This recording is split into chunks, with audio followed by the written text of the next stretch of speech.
Hello dear student, how are you? I hope all of you are good and all of you are doing great. तो भाई देखते ही देखते अब आप लोगों का एग्जाम का समय जो है वो नजदीक आ गया है। आज 4 फरवरी है और आप लोगों का जो एग्जाम होगा 12th क्लास का वो 6 फरवरी से स्टार्ट हो जाएगा, यानी कि परसों से ही आप लोगों का एग्जाम स्टार्ट हो जाएगा। आर्ट्स वालों का इंग्लिश का एग्जाम होगा 7 फरवरी को और कॉमर्स और साइंस का एग्जाम जो है वो 8 फरवरी को स्टार्ट हो जाएगा।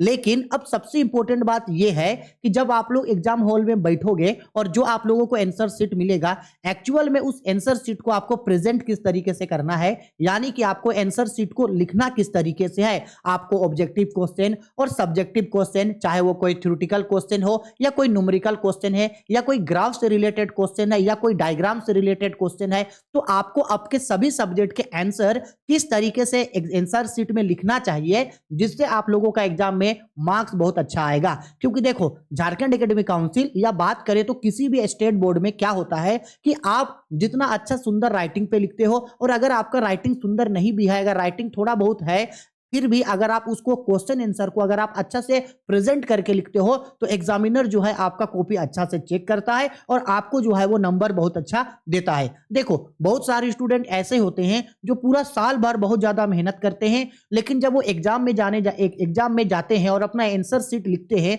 तो वो आंसर शीट को लिखते समय कई सारे ऐसे गलतियां कर देते हैं, जिसके बाद एग्जाम के बाद उनका जो है वो नंबर काफी कम आ जाता है। वहीं काफी सारे स्टूडेंट ऐसे होते हैं जो बेसिकली पढ़ने में थोड़े कमजोर होते हैं, लेकिन वो जाने अनजाने में आंसर शीट को कुछ इस तरीके से लिख के आ जाते हैं कि उन लोगों का नंबर जो है वो बाकी स्टूडेंट से ज्यादा आ जाता है। तो इस वीडियो में मैं आप लोगों को यही सिखाऊंगा कि आपको जो एग्जाम में आंसर शीट मिलेगा, आपको उस आंसर शीट को किस तरीके से प्रेजेंट करना है, किस तरीके से आपको आंसर शीट को सजा सजा के लिखना है, जिससे एग्जामिनर आपका कॉपी को अच्छा से चेक करे और वो आपको अच्छा नंबर दे। क्योंकि आंसर शीट को अच्छा सा बनाना बहुत बहुत बहुत ज्यादा जरूरी है। ऐसे में क्या होगा, अगर आप आंसर शीट को अच्छा से भरोगे तो आपका कुछ मार्क्स जो है वो बढ़ेगा, डेफिनेटली बढ़ेगा। अगर मान लो आपका 60% आ रहा है, अगर आपका मान लो कि आपका 60 नंबर आ रहा है और आपने अगर उसको अच्छा से प्रेजेंट किया है तो वो 60 जो है वो 65-70 तक भी जा सकता है, अच्छे से अगर आप उसको प्रेजेंट करोगे तो। इसलिए बहुत ज्यादा इंपॉर्टेंट है कि आपको जो है वो आंसर शीट अच्छे से एग्जाम में आपको लिखना है। ठीक, अब मैं आपको इस वीडियो में सभी सब्जेक्ट के बारे में बताऊंगा। आर्ट्स, कॉमर्स, साइंस, तीनों ही स्ट्रीम के स्टूडेंट इस वीडियो को देखोगे, क्योंकि मैं एक ही वीडियो में आपको सब सब्जेक्ट के बारे में बताऊंगा कि जो थ्योरेटिकल पेपर होगा उसको किस तरीके से लिखना है, और जो न्यूमेरिकल पेपर यानी जो मैथमेटिकल पेपर होगा उसको किस तरीके से लिखना है, और जो ग्राफिकल पेपर होगा या जिस जिस जिस क्वेश्चन में या जिस सब्जेक्ट में आपको कोई फॉर्मेट बनाना रहेगा तो आप उसको किस तरीके से प्रेजेंट करोगे। तो आर्ट्स, कॉमर्स, साइंस तीनों ही स्ट्रीम के स्टूडेंट इसको अच्छे तरीके से देखोगे।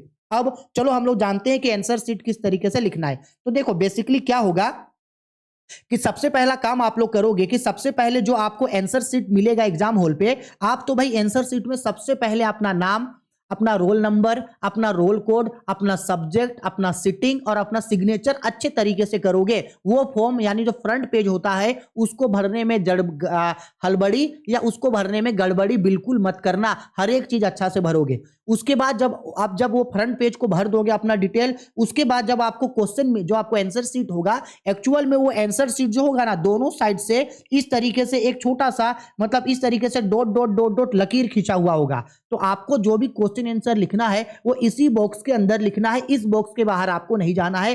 फिर चाहे आप कोई थ्योरेटिकल क्वेश्चन लिख रहे हैं, कोई एमसीक्यू क्वेश्चन बना रहे हैं, फिर चाहे आप जो है कोई न्यूमेरिकल क्वेश्चन बना रहे हैं, कोई डायग्राम बना रहे हैं या आप कोई फॉर्मेट बना रहे हैं, आपको इस बॉक्स से बाहर नहीं जाना है। हाँ, आप क्वेश्चन का नंबरिंग इसके बाहर कर सकते हैं, लेकिन बाकी जो भी चीज लिखना है वो आपको इसके अंदर लिखना है। ठीक, अब सबसे पहला स्टूडेंट ये भी पूछते हैं कि क्या सर हम एग्जाम हॉल पे जो है वो रेड पेन, ब्लैक पेन या कलरफुल पेन यूज कर सकते हैं? तो देखो, कलरफुल पेन बिल्कुल यूज नहीं करना है। आप दो पेन यूज कर सकते हो, एक आप ब्लू पेन यूज करोगे और आप एक ब्लैक पेन यूज करोगे, इसके अलावा कोई और पेन यूज नहीं करोगे। हाँ, किसी किसी क्वेश्चन में जब आपको डायग्राम बनाना है, कोई ड्रॉइंग बनाना है, कोई फॉर्मेट बनाया है, तब आप उस जगह ब्लैक पेन या पेंसिल का यूज कर सकते हो। अदरवाइज आपको अगर किसी मेन पॉइंट को, किसी एक हेडिंग को हाईलाइट करना है, किसी एक हेडिंग को अंडरलाइन करना है, किसी एक पॉइंट को अच्छा से एक्सप्लेन करना है, तो उस पॉइंट को या उस हेडिंग को या उस फीचर को, उस विशेषता को, उस पॉइंट को आप ब्लैक पेन से लिख के या ब्लू पेन से लिख के आप उसको अंडरलाइन कर सकते हो। इसके अलावा बाकी कुछ नहीं, जितना भी आंसर शीट लिखना है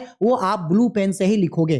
ठीक है, तो पेन वाला बात हम आपको बता दिए। अब सबसे पहले बात करते हैं कि आपको किस तरीके से ऑब्जेक्टिव टाइप के क्वेश्चंस को सजाना है। देखो एग्जाम में हम लोगों को पता है ना कि 1 से लेकर के 51 या 52 क्वेश्चंस तक आप लोगों का होगा, जिसमें से 30 ऑब्जेक्टिव होगा। तो सबसे पहले आपको यह काम करना है कि आपको जो भी सब्जेक्ट का एग्जाम होगा, आप किसी भी स्ट्रीम के स्टूडेंट हैं, जो भी आपका सब्जेक्ट होगा, सबसे पहले आपको करना यह है, सबसे पहले आपको ऑब्जेक्टिव टाइप के क्वेश्चंस को बनाना है। ठीक है, अब ऑब्जेक्टिव टाइप के क्वेश्चन अगर वो सेक्शन 1A पे रहेगा तो आपको कॉपी के बीच में जो है वो मेंशन कर देना है। सपोज अगर ऑब्जेक्टिव क्वेश्चन सेक्शन ए के नाम से आया तो यहां पे लिख देना है सेक्शन ए।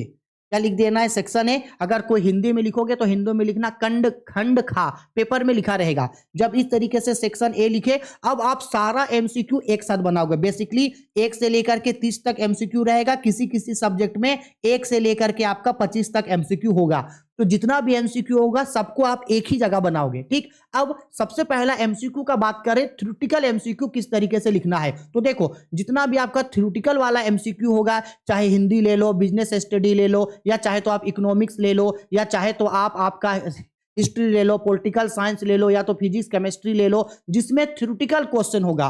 तो जो थ्योरी क्वेश्चन होगा उसको किस तरीके से, तो सपोज कर लो ये हम लोगों का क्वेश्चन नंबर 1 बना रहे हैं, तो क्वेश्चन नंबर 1 डालना। अब आपको लगता है कि क्वेश्चन नंबर 1 का आंसर ए सही है, तो क्वेश्चन नंबर 1 डाल के यहां पे ऑप्शन ए डालना, और ए डाल करके या क्वेश्चन नंबर 1 का रोमन में 1 डाल करके इसके अंदर जो चीज लिखा हुआ है उस चीज को आप लिखोगे। जो चीज इसके अंदर लिखा है उस चीज को लिखोगे, सिर्फ ए लिख के मत छोड़ना। सेम अगर हम लोग क्वेश्चन नंबर 2 बना रहे हैं और आपको लगता है कि 2 का आंसर जो है वो बी सही है, तो बी लिखना और डॉट दे करके इसके अंदर जो चीज है वो लिखना। इसके बाद सपोज क्वेश्चन नंबर 3 बना रहे हैं, अब 3 का आंसर आपको लगता है कि भाई डी सही है, तो डी डाल के जो है ऑप्शन पॉइंट डाल के इसके अंदर का चीज को लिखना। अगर क्वेश्चन नंबर 4 का आंसर आपको लगता है कि ए सही है, तो ए डाल करके आप इसके अंदर जो है जो ऑप्शन में दिया होगा वो चीज को आप भरोगे। आपको क्या नहीं करना है, एक मिनट रुको, पीठ दुख रहा है इतना ज्यादा आज क्लास हो गया ना।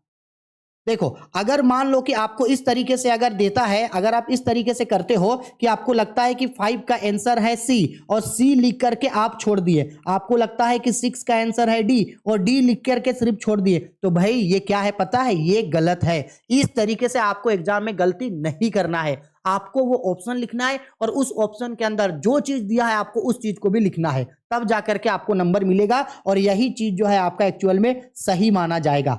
क्लियर है? तो एमसीक्यू कैसे लिखना है समझा दिए। अब क्या करना है हम लोगों को, ये तो हम लोगों का क्या था, ये तो हम लोग का थ्योरेटिकल था। अब आते हैं हम लोग न्यूमेरिकल। अब मान लो एमसीक्यू में जो है वो कोई मैथ आ गया, कोई न्यूमेरिकल आ गया, तब क्या करेंगे। तब क्या हम मान लो कि अगर न्यूमेरिकल या मैथ आता है और 1 का आंसर, क्या आप सिर्फ देख करके ही तुक्का मार सकते हो? नहीं, तब आपको क्या करना होगा, तब आपको इसको सोल्यूशन करना होगा, क्योंकि भाई सोल्यूशन किए बिना आप इसका आंसर कैसे बताओगे। नॉर्मल बात है, चाहे आप फिजिक्स का ले लो या केमिस्ट्री का ले लो, मैथ का ले लो, या बीएमटी वाले कॉमर्स वाले स्टूडेंट चाहे बीएमटी ले लो या अकाउंट्स ले लो या कंप्यूटर साइंस। अगर कोई न्यूमेरिकल क्वेश्चन आता है तो उस न्यूमेरिकल क्वेश्चन में आपको नंबर डाल करके उस न्यूमेरिकल क्वेश्चन को सोल्व करना है। सपोज कर लो हम लोग एक कोई न्यूमेरिकल क्वेश्चन बनाए, क्वेश्चन नंबर 1। अब मान लो कि जो हम लोग क्वेश्चन नंबर 1 बनाए, उस क्वेश्चन नंबर 1 पे 4 ऑप्शन है, ए बी सी और डी। ठीक है, इसमें कुछ नंबरिंग दिया होगा ए बी सी डी में। अब सपोज कर लो हम लोग वो जो न्यूमेरिकल क्वेश्चन सोल्व किए, तो सोल्व करने के बाद आंसर आ गया 20, और 20 सपोज ऑप्शन नंबर बी पे था और ऑप्शन नंबर डी पे 20 था, और हम लोगों का भी आंसर कितना आया, 20 आया। तो लास्ट में जो 20 आया है उसके नीचे हम मेंशन कर देंगे कि ये ऑप्शन नंबर क्या है, डी, और यहाँ पे लिख देंगे इस तरीके से आंसर। समझ में आया? उसी टाइप का अगर हम लोग क्वेश्चन नंबर 2 बनाए, 2 में भी 4 ऑप्शन है, ए बी सी डी। ठीक है, अब सपोज कर लो क्वेश्चन नंबर 2 का न्यूमेरिकल बनाए, और न्यूमेरिकल बनाने के बाद सपोज इनका आंसर आया है 30। अब 30 कहां दिख रहा है, ऑप्शन नंबर ए पे दिख रहा है, तो 30 आया, तो यहां पे हम लोग नीचे ऑप्शन नंबर ए करके लिखेंगे और यहां हम लोग लिख देंगे इस तरीके से आंसर। अगर आपको कोई न्यूमेरिकल ऐसा इजी मिल गया जिसका आंसर आप डायरेक्ट बता सकते हो, तो आप डायरेक्ट भी उसका आंसर को मेंशन कर सकते हो। हम बस यही बोल रहे हैं कि आपको उस ऑप्शन के अंदर लिख के मेंशन करना होगा कि इसका आंसर कितना आया है, ताकि एग्जामिनर को पता चले कि इसका आंसर क्या है। आप ऐसे भी कर सकते हो कि आपको जब आपका जब आंसर आ गया कि 2 का आंसर क्या होगा, 2 का आंसर होगा ए, तो आप ऐसे भी लिख सकते हैं बाद में कि 2 का आंसर ए, और ए पे क्या आया है आपका 30। ऐसे भी आप लिख करके जो है वहां पे मेंशन कर सकते हो। या तो न्यूमेरिकल सोल्व करना, उसके बाद नीचे उसका आंसर और ऑप्शन मेक कर देना। क्लियर है? और हाँ, आप जब आंसर बनाओगे तो हमेशा एमसीक्यू को सबसे पहले बनाना और एमसीक्यू को एक साथ बनाना। क्लियर? ठीक है सर जी, क्लियर। अब जब आप एमसीक्यू बना लोगे, अब आएगा आपका थ्योरी पेपर यानी आपका सब्जेक्टिव पेपर। अब सब्जेक्टिव पेपर में भी पता है आपको, या तो आपका 2-2 नंबर का क्वेश्चन होगा, या ईटीपी जैसा सब्जेक्ट होगा तो 1-1 नंबर का क्वेश्चन होगा, या 3-3 नंबर का आपका क्वेश्चन होगा। तो आप ये जो 1 नंबर का, 2 नंबर का या 3 नंबर का जो भी क्वेश्चन बनाओगे, उसको आप सीरियल बाय सीरियल बनाओगे। सपोज कर लो क्वेश्चन नंबर 30 तक एमसीक्यू था, उसके बाद क्वेश्चन नंबर 31 है, क्वेश्चन नंबर 32 है, क्वेश्चन नंबर 33 है, question number 34, question number 35, question number 37। Suppose कर लो इतना है, क्वेश्चन नंबर 38 इतना है। यहां से आपको 5 क्वेश्चन बनाना है। तो जब आप इस 2-2 नंबर, 1-1 नंबर या 3-3 नंबर वाले क्वेश्चन पे आओगे, रिटेन क्वेश्चन पे, थ्योरेटिकल, तो याद ये रखना कि आपको इन सब चीजों को ना सीरियल बाय सीरियल बनाना है, यहां वहां से नहीं बनाना है। अब बहुत सारे स्टूडेंट ये बोलेंगे कि सर अगर मान लो कि कोई क्वेश्चन का आंसर हमको शुरू में नहीं आ रहा है तो हम क्या करेंगे? तो हम यही सजेस्ट करेंगे कि अगर शुरू में आपको उसका आंसर नहीं आ रहा है तो आप उसका जगह थोड़ा सा छोड़ देना। आपको ये तो पता है कि इस क्वेश्चन को आपको कितना लंबा एक्सप्लेन करना है, तो उतना जगह छोड़ देना, उसके बाद उसका नेक्स्ट क्वेश्चन बनाना। या आप एक काम कर सकते हो, थ्योरेटिकल पेपर में जिस सेक्शन का क्वेश्चन आपसे ज्यादा बनता है, यानी कि 3-3 नंबर का क्वेश्चन ज्यादा बन रहा है, या 5-5 नंबर का क्वेश्चन, या 2-2 नंबर का, या 1-1 नंबर का, थ्योरेटिकल में जो क्वेश्चन आपसे ज्यादा बन रहा है सबसे पहले आप उसी सेक्शन को बनाओगे। सबसे स्टार्टिंग में एमसीक्यू बनाए, इसके बाद थ्योरेटिकल पेपर में जो आपका पेपर सबसे ज्यादा बनेगा, जो सेक्शन सबसे ज्यादा बनेगा उसको बनाना। नहीं तो चुपचाप सीरियल बाय सीरियल बनाना स्टार्ट करना, जो क्वेश्चन नहीं बनेगा उस क्वेश्चन का जगह छोड़ देना। हाँ, लेकिन अगर आपका पेपर 2-3 सेक्शन में डिवाइड है, जैसे एमसीक्यू सेक्शन 1 पे था, अब सपोज कर लो इसको रखा गया है सेक्शन बी पे, तो अपना कॉपी में ऊपर में हेडिंग में मेंशन जरूर कर देना कि ये सेक्शन बी है। अब इसमें से हमको पता है, आपको जब पेपर मिलेगा तो पेपर में ये देखना कि उस सेक्शन का कितना क्वेश्चन बनाने के लिए बोला है। जैसे मान लो यहां अगर 1 2 3 4 5 6 7, अगर सपोज कर लो ये 7 क्वेश्चन है तो आपको 7 नहीं बनाना है, इसमें से आपको क्या बनाना है? 5 क्वेश्चन बनाना है।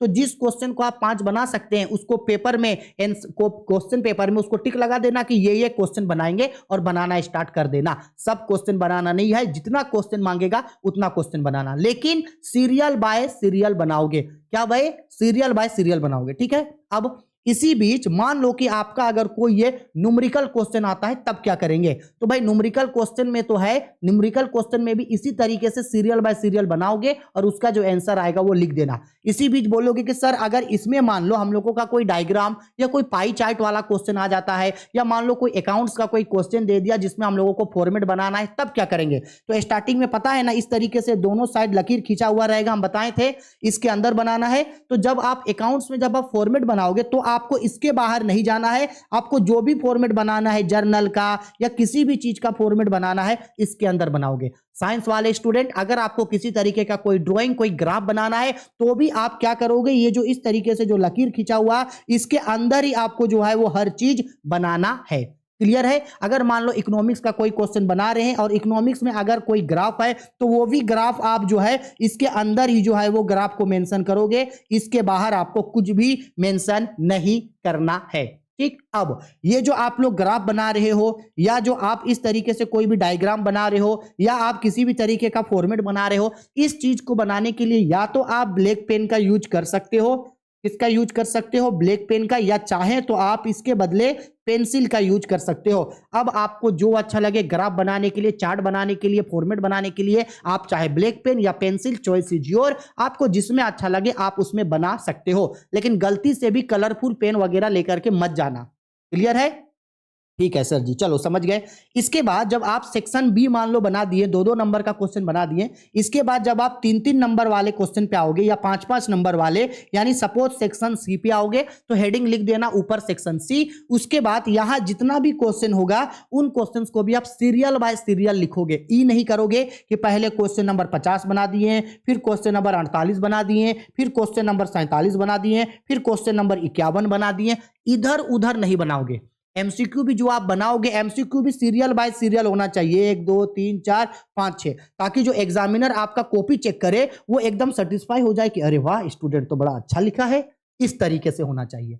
क्लियर है? तो हम बता दिए कि आंसर शीट आपको किस तरीके से लिखना है, सीरियल बाय सीरियल लिखना है। जो क्वेश्चन नहीं आएगा उस क्वेश्चन का जगह छोड़ के, और लिखना किस तरीके से है, तो भाई जिस सेक्शन को लिखोगे उस सेक्शन का हेडिंग पुट करके आप उसको बनाओगे, और क्वेश्चन सीरियल बाय सीरियल लिखना। जो क्वेश्चन आपसे नहीं आएगा उस क्वेश्चन का जगह छोड़ करके आगे बढ़ जाना। ठीक है, आया समझ में ये बात मेरा? ठीक है सर जी। क्योंकि और मोस्ट इंपॉर्टेंट चीज, जो भी स्टूडेंट एग्जाम में अच्छे नंबर से पास होना चाहते हो, एटलीस्ट कम से कम फर्स्ट डिवीजन, तो हम तो यही सजेस्ट करेंगे कि अगर सच में आपका फर्स्ट डिवीजन का सपना है तो हम यही सजेस्ट करेंगे आपको कि गलती से भी आप लोग जो है वो क्वेश्चन नहीं छोड़ोगे। आंसर आए तो भी बनाना, आंसर नहीं आए तो भी बनाना। अगर आप उससे मिलता जुलता भी आंसर अपने शब्दों में लिखते हैं तो भी आपको मार्क्स अच्छा मिलेगा।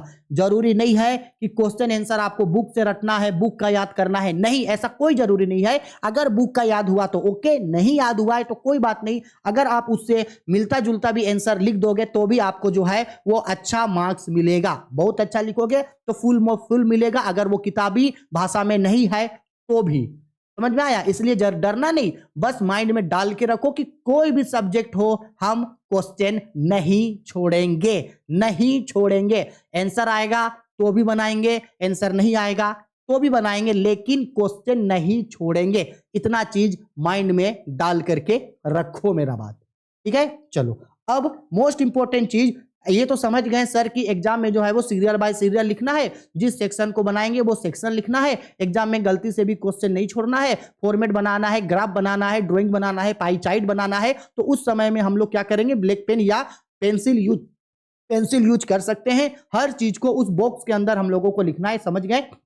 साथ ही साथ सीरियल बाय सीरियल तरीके से हम लोगों को जो है वो बनाते हुए चलना है। ठीक है, और जो एमसीक्यू में न्यूमेरिकल क्वेश्चन होगा तो पहले न्यूमेरिकल क्वेश्चन सॉल्व करेंगे, उसके बाद उसका नंबरिंग भी वहां पे शो कर देंगे कि ये ए में आया था, बी में, सी में या डी में। ठीक है, लेकिन सर ये बताओ कि एग्जैक्ट हम लोग आंसर लिखेंगे कैसे? ध्यान से समझना, आप जो समझा रहे, आपका हैंडराइटिंग अच्छा है या बुरा? देखो थोड़ा सा होता है कि जिन लोगों का हैंडराइटिंग थोड़ा अच्छा होता है ना, थोड़ा सा उन लोग को एडवांटेज मिलता है, हम ये बात मानते हैं।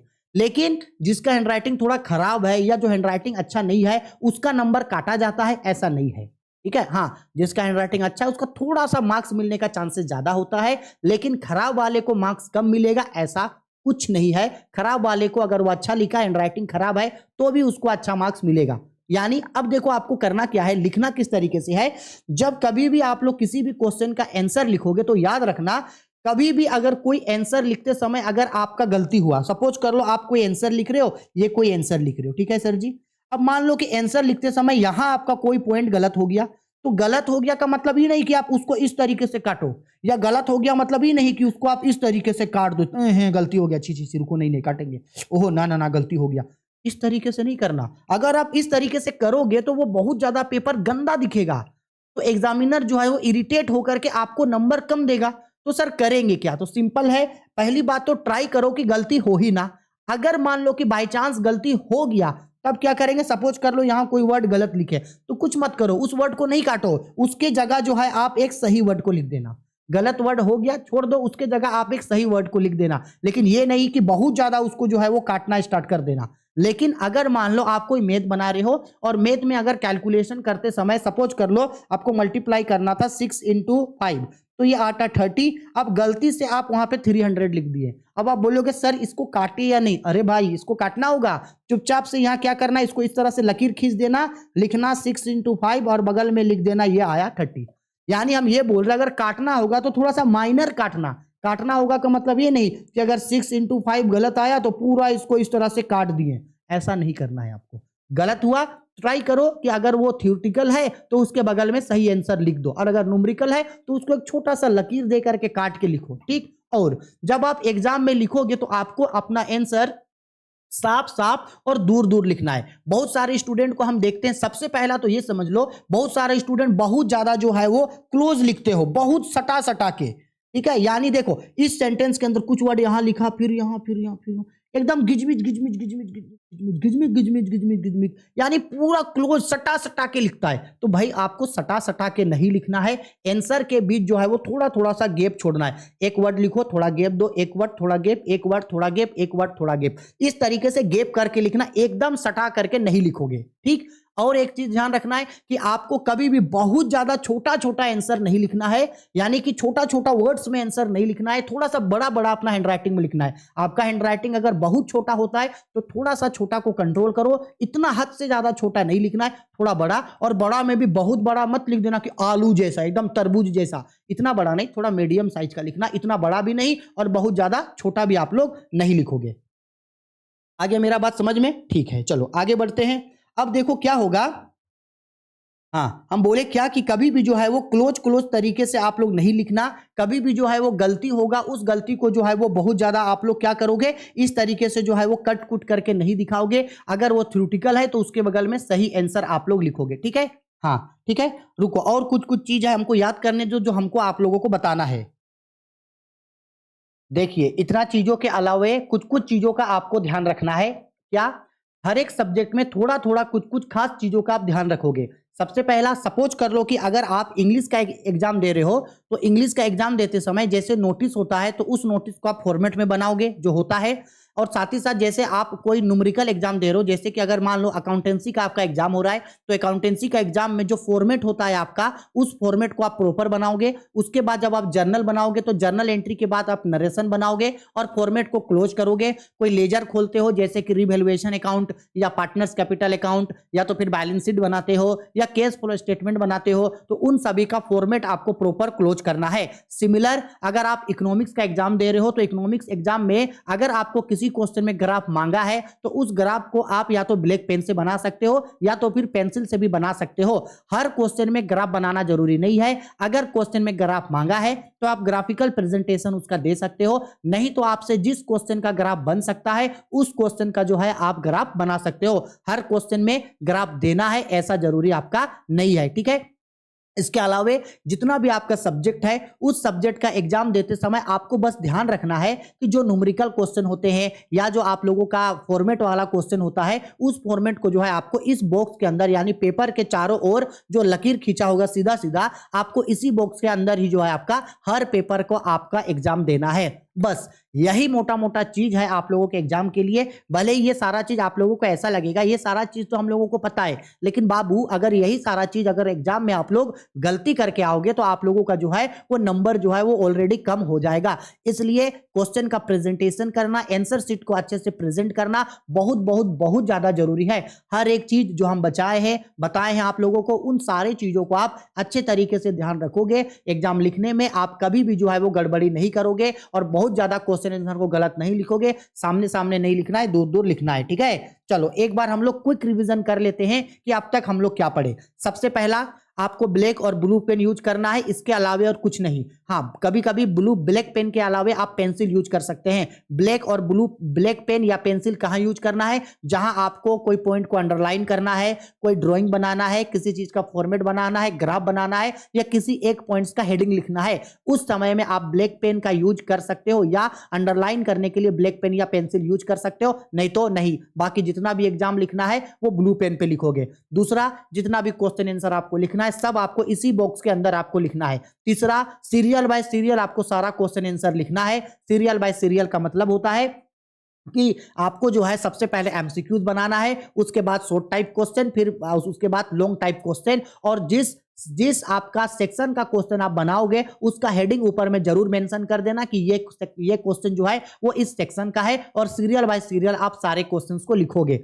क्लियर है यहां तक? इसके बाद जब आप आंसर लिखोगे तो आंसर लिखने में बहुत ज्यादा आंसर को सटा सटा करके नहीं लिखोगे, थोड़ा गैप दे दे के लिखोगे, और बहुत छोटा भी नहीं लिखना है, बहुत बड़ा भी नहीं लिखना है। इसके बाद अगर कोई क्वेश्चन गलत होता है, अगर वो थ्योरेटिकल पेपर है, तो उसको काटने से अच्छा है कि उसके बगल में आप सही आंसर को लिख देना। लेकिन वही अगर कोई न्यूमेरिकल क्वेश्चन है, उसका कोई अमाउंट गलत आ गया है, आंसर गलत आ गया है, तो आप उसको काट के उसके बगल में सही आंसर को आप मेंशन कर दोगे, ठीक है। जिस क्वेश्चन में आपको ग्राफ बनाना है, टेबल बनाना है, जरूर बनाना, और प्रॉपर तरीके से आप उसको बना करके जो है वो करोगे। और एग्जाम में आपको किसी भी तरीके का कोई भी सब्जेक्ट का किसी भी पेपर का आपको आंसर छोड़ करके नहीं आना है। अगर आपको आंसर नहीं भी आता है तो भी आप उसके बारे में जो जानते हैं अगर आप उस तरीके से लिखोगे तो आपको पूरा का पूरा नंबर मिल जाएगा। और सबसे लास्ट में चीज जो बहुत सारे स्टूडेंट सवाल पूछते हैं कि आखिरकार सर कौन सा सब्जेक्ट जो है या कौन सा क्वेश्चन नंबर को जो है वो कितने कितने लाइन में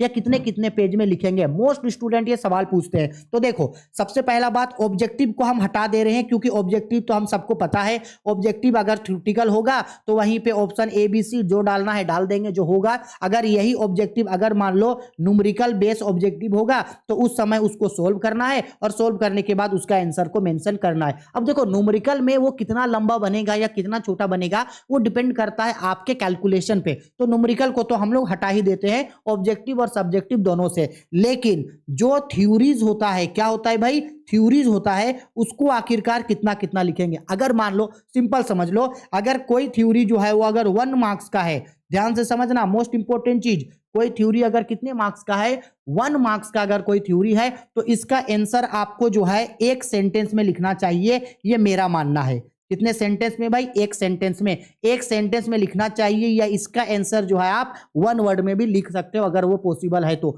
इससे ज्यादा मत लिखना, ठीक है। या अगर बहुत ज्यादा आपको अगर करना ही है तो आप 2 सेंटेंस भागना, इससे ज्यादा तो बिल्कुल भी नहीं। इसके बाद जो क्वेश्चन आपका अगर सपोज कर लो कोई क्वेश्चन आपका अगर 2 मार्क्स का है, कितना मार्क्स का है, 2 मार्क्स का, तो 2 मार्क्स का क्वेश्चन आंसर के लिए आप 3 to 5 सेंटेंस, 2 मार्क्स के क्वेश्चन आंसर के लिए भाई 3 to 5 सेंटेंस आप बनाना, ठीक है। अगर मान लो यही अगर सपोज कर लो आपका अगर 3 मार्क्स का क्वेश्चन है, कितने मार्क्स का, 3 मार्क्स का अगर क्वेश्चन है तो हम आपको यही सजेस्ट करेंगे कि अगर 3 मार्क्स का क्वेश्चन है तो आप इसको कम से कम हाफ पेज में आंसर दोगे। या आप अगर फुल पेज भी आंसर दे पाए तो ओके, नहीं तो नहीं। लेकिन 3 नंबर का क्वेश्चन के लिए कम से कम हाफ पेज, आधा पेज आपको इसका आंसर देना है, ठीक है। हो गया सर जी। अब आते हैं हम लोग आपका 5 मार्क्स क्वेश्चन में। कितने मार्क्स, 5 मार्क्स क्वेश्चन में, यानी कि लॉन्ग टाइप क्वेश्चन। अब देखो भाई आपको जो है ये क्वेश्चन पढ़ते ही समझ में आ रहा है ये टॉपिक कि भाई लॉन्ग टाइप क्वेश्चन है। अगर लॉन्ग टाइम क्वेश्चन है तो आपको मिनिमम कम से कम आपको जो है इसको एक पेज में आंसर देना होगा। कम से कम बोल रहे हैं, इससे कम नहीं, एक पेज से कम 5 नंबर का क्वेश्चन का आंसर गलती से भी मत देना।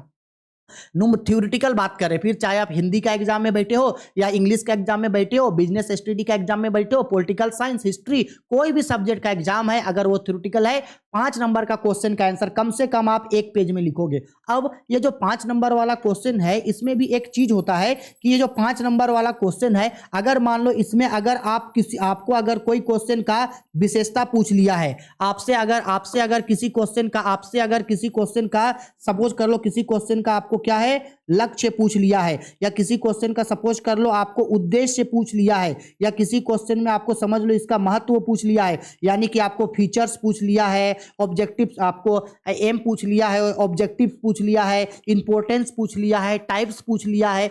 इस तरीके से अगर ये होगा तो आपको 5 नंबर वाले क्वेश्चन में कम से कम 5 से 6 पॉइंट्स में लिख करके आपको इसको डील करना है। ऑब्जेक्टिव, उद्देश्य, महत्व, विशेषता, गुण, प्रकार, यानी कि फीचर्स, ऑब्जेक्टिव्स, मोटिव, इंपॉर्टेंस हो गया, कैरेक्टरिस्टिक्स हो गया, फीचर्स हो गया। इस टाइप का अगर चीज पूछा है 5 नंबर में तो कम से कम आप उसको 5 से 6 पॉइंट हेडिंग लिखोगे और उसको जो है वो डील करोगे। आया समझ में? अब डील करते समय आप पे डिपेंड करता है, हो सकता है वो एक पेज के अलावे 2 पेज में भी चला जाए तो भी वो कोई प्रॉब्लम नहीं है। लेकिन अगर इस तरीके का कोई टॉपिक बोलेगा तो उसको 5 से 6 पॉइंट में लिख करके आपको उसको डील करना है।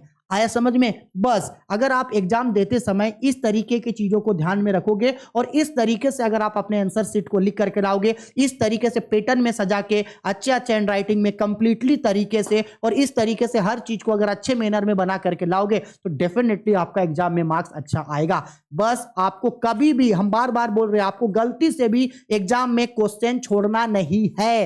आंसर आए तो भी बनाओ, नहीं आए उसके बारे में कुछ भी जानते हो कुछ भी बना दो। अब कुछ भी का मतलब ये नहीं है कि भाई आप गाना लिख के आ जाना, शायरी लिख के आ जाना, ये नहीं है। उस टॉपिक से रिलेटेड आपको जितना भी थोड़ा बहुत भी पता है तो उस थोड़ा बहुत में बाकी चीजों को आप ऐड करके लिख देना। फिर चाहे वो कोई सब्जेक्टिव क्वेश्चन हो या कोई न्यूमेरिकल क्वेश्चन हो, कोई थ्योरेटिकल क्वेश्चन हो, कोई मैथमेटिक्स से रिलेटेड क्वेश्चन हो, कुछ भी है, आपको जो भी उसके बारे में पता है आप उसके बारे में लिख करके आओगे, क्वेश्चन नहीं छोड़ोगे। प्लीज मेरा बात मान लेना, ठीक है। चलो आई होप आपको वीडियो पसंद आई है, क्योंकि हम जो भी चीज आपको बताना चाहते थे वो सब चीज हम आप लोगों को बता दिए। फिर भी अगर आपके मन में कोई दिक्कत, डाउट, परेशानी है तो बेझिझक वीडियो के कमेंट बॉक्स में कमेंट करके हमको पूछिएगा, हम आपके सवालों का जवाब आपको जरूर देंगे, ठीक है। और हम जो भी चीज बताए हैं इन चीजों का जरूर ध्यान रखना। फिर से बोल रहे हैं, एग्जाम में क्वेश्चन मत छोड़ना, मत छोड़ना, ठीक है। चलो बाय, टेक केयर।